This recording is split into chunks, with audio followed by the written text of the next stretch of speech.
You know what they say about keeping your friends close and your enemies closer? Well, what happens when you can't tell the difference anymore? My name is Ethan Cole, and 3 days ago, I discovered that the woman I planned to marry had been systematically destroying my life for months. But here's the thing about love. Even when your brain knows the truth, your heart keeps whispering lies. I'm standing in my penthouse, looking out at the Seattle skyline. The city lights used to represent endless possibilities. Now, they just remind me of how far I have to fall. Sophia is in the kitchen, making her signature chamomile tea, the same ritual she's performed every night for 8 months. Everything looks normal, peaceful even. But I know better now. My phone buzzes. A text from Lila Torres. Surveillance software is still active on your personal devices. They're watching everything. I slide the phone into my pocket and walk toward the kitchen. Sophia looks up at me with those emerald eyes that once made me forget my own name. She's wearing my old Stanford hoodie, her blonde hair pulled back in a messy bun. She looks so innocent. "You're quiet tonight," she says, her voice soft with concern. "Still thinking about the meeting with the board tomorrow?" I study her face. Is that genuine worry I see, or is she mentally calculating how much information to report back to Marcus? After what I learned today, I can't trust my own judgment anymore. Let me tell you what happened earlier.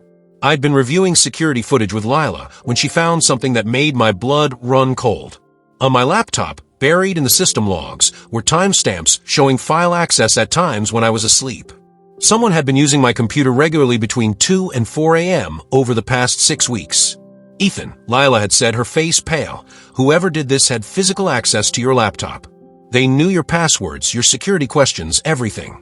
This isn't just corporate espionage, this is personal."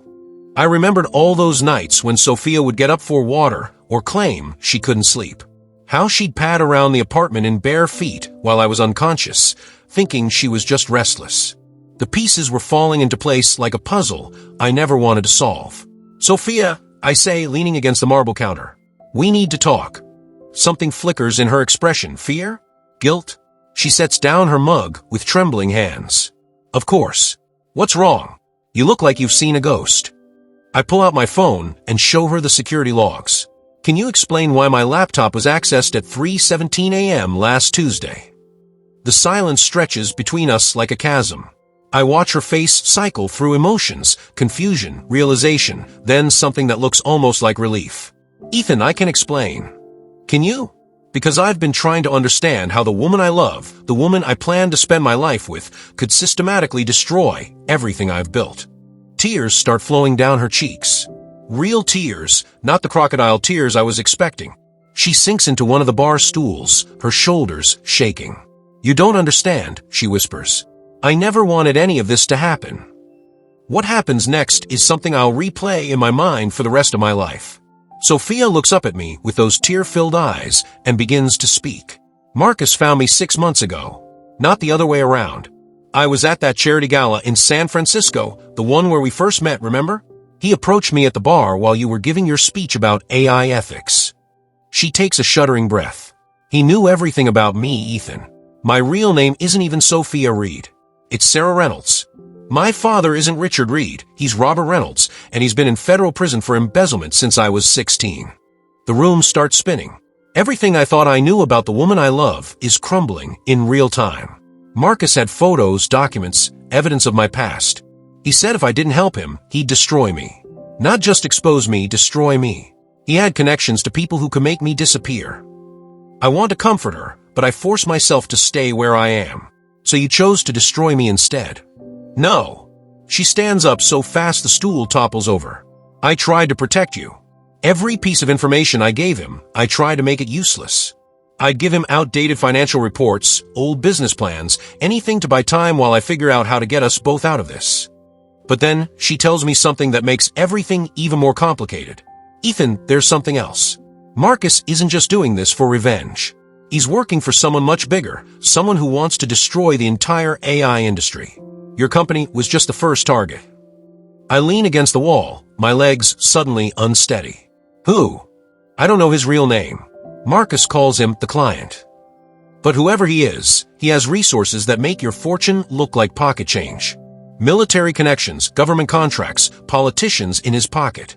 Marcus showed me a list once, 12 AI companies marked for destruction, and yours was number 1. The implications hit me like a freight train. This isn't just about business rivalry or personal revenge. This is about reshaping an entire industry. Why are you telling me this now? I ask. Sophia walks toward me slowly, like she's approaching a wounded animal. Because I'm done being his puppet. And because she stops just inches away from me. Because I love you, Ethan. Despite everything that's happened, despite how we met, despite the lies I've had to tell, I love you. I search her eyes for deception, for any sign that this is just another performance. What I see, there's complicated, pain, fear, regret, but also something that looks genuine. Love, maybe? Or maybe I'm just seeing what I want to see. Prove it, I say. What? If you love me, if you want to make this right, then help me. Tell me everything you know about Marcus's operation. Help me take him down. She nods immediately. Yes. Whatever it takes. Starting with your father, the real Richard Reed. Where does he fit into this? Her face goes pale. Ethan, I told you, my father is Robert Reynolds and he's in prison. No, Sophia. Richard Reed is very real, and according to my investigation, he's been paying you $50,000 a month for competitive intelligence gathering. So either you're still lying to me, or Marcus has been playing us both. The confusion on her face looks genuine, but at this point, I don't know what's real anymore. Listen, I continue, if you really want to help me, there's something I need you to do. Marcus is expecting a progress report from you, right? Your usual Wednesday night check-in. She nods. Then here's what we're going to do. You're going to tell him exactly what I want him to know. For the next hour, we plan an elaborate deception. I give Sophia false information about my recovery plans, fake financial strategies, non-existent security upgrades, fictional meetings with potential investors. If she's truly trying to help me, this will throw Marcus off my real trail. If she's still working against me, at least I'll know. But as we sit there plotting together, sharing this intimate conspiracy, I feel something I haven't felt in days. Hope. Maybe we can actually get through this together. Maybe love really can conquer betrayal. I pretend to go to bed at 11 p.m., but I'm actually wide awake, watching our apartment's internal security feed from my phone. Sophia thinks I'm asleep, but I'm monitoring every room through the cameras Lila helped me install yesterday. At 11:47 p.m., Sophia gets up from bed. She moves quietly through the apartment, and I watch her go to my study. My heart sinks as she opens my laptop and begins typing. But then something unexpected happens. Instead of accessing sensitive files, she's deleting things. Lots of things. Financial reports, business plans, security protocols.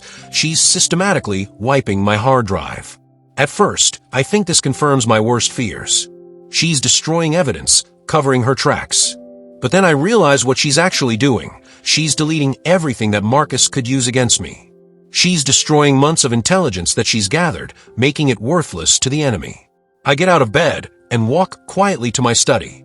Sophia is so focused on her task that she doesn't hear me approach. I watch her for a full minute, deleting file after file, genuinely trying to protect me. Working late. I say softly. She spins around, panic in her eyes, the laptop screen still glowing behind her. Ethan, I can explain. You're deleting the files you've been copying for Marcus. Yes. The question is, are you deleting them to cover your tracks or to protect me? She stares at me for a long moment, then turns back to the computer. See for yourself. She shows me what she's been deleting, not just recent files, but months of accumulated intelligence. Financial records, business strategies, personal information, meeting notes, everything Marcus would need to continue his assault on my company. I've been keeping copies of everything I sent him, she says quietly. Tonight, I'm destroying it all. Every piece of intelligence, every report, every stolen document. I'm burning it all down.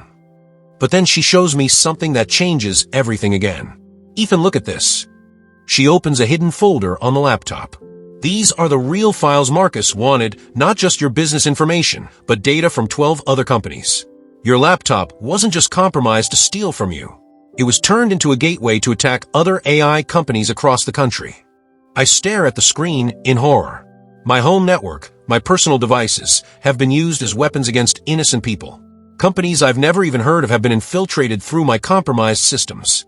Every time you worked from home, every time you connected to your company network, Marcus was using your credentials to attack someone else.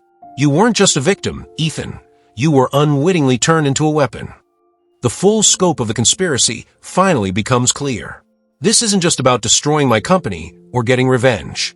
This is about using my resources, my reputation, my network access to systematically dismantle the entire AI industry. So what do we do now? Sophia asks.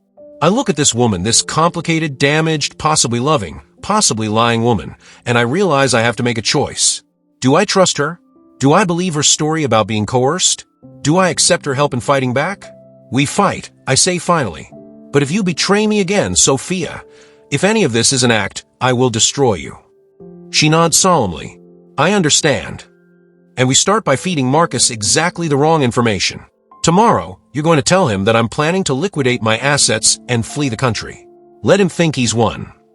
As Sophia continues deleting files, I notice something that makes my blood run cold. In the recently deleted folder, there are files with tomorrow's date, files that haven't been created yet. Sophia, I say slowly, why are there files dated for tomorrow? She frowns and looks at the screen. I don't know. I didn't create those. We both realize what this means at the same time. Someone else has been using my laptop. Someone with access to our apartment, our security codes, our most intimate spaces. Ethan, Sophia whispers, if Marcus has been here.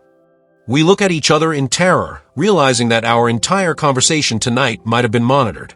Every plan we've made, every secret we've shared, every moment of vulnerability, it could all be compromised.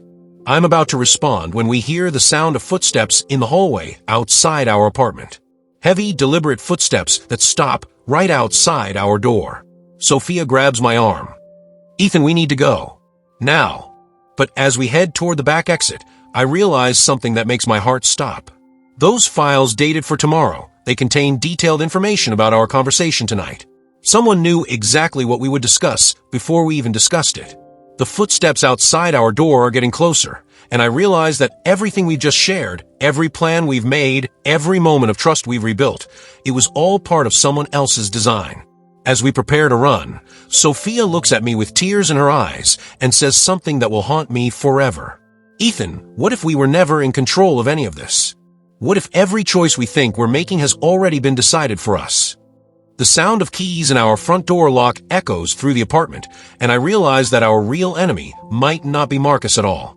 It might be someone so close to us that we never saw them coming. They say that trust, once broken, can never be fully repaired. But what happens when the very foundation of your reality starts crumbling? When you realize that every decision you've made, every person you've trusted, every moment of your life might have been orchestrated by someone else. My name is Ethan Cole, and I'm about to discover that some betrayals run so deep that they redefine the meaning of truth itself. But that's a story for tomorrow, if I survive the night.